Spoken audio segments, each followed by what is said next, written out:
As dozens of United Nations officials condemned last Friday's Paris terrorist attacks, UN Secretary-General Ban Ki-moon paid his respects to the victims at the French mission in New York. Alongside his wife and the ambassador of France to the UN, he signed the Book of Condolences and called the attacks barbaric acts of terrorism. En ce moment de douleur et de deuil, les pensées sont avec les familles et les proches des victimes. At the G20 summit last Sunday in Turkey, Ban told world leaders the response to terrorism needs to be robust, but always within the rule of law and with respect for human rights. He also announced he'll soon be presenting a plan of action to prevent violent extremism. Widespread misunderstanding and confusion about antibiotic resistance is threatening public health, the World Health Organization said this week at the launch of a campaign for the first World Antibiotic Awareness Week. The world is heading towards a post-antibiotic era in which common infections will once again kill. If current trends continue, sophisticated interventions like organ transplantation, joint replacements, cancer chemotherapy, and care of preterm infants will become more difficult or even too dangerous to undertake.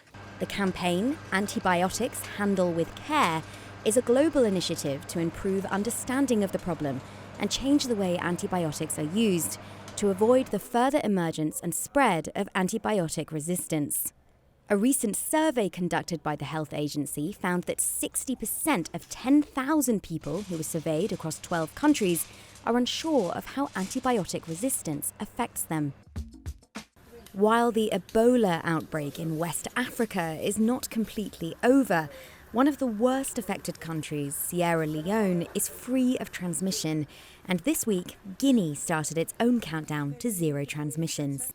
The last confirmed infected person in Guinea is a 3-week-old girl called Nubia. Unfortunately, her mother died, but she is in a treatment unit in Conakry, and she tested negative for the second time on Monday, and we are hopeful that she will be the last case in Guinea.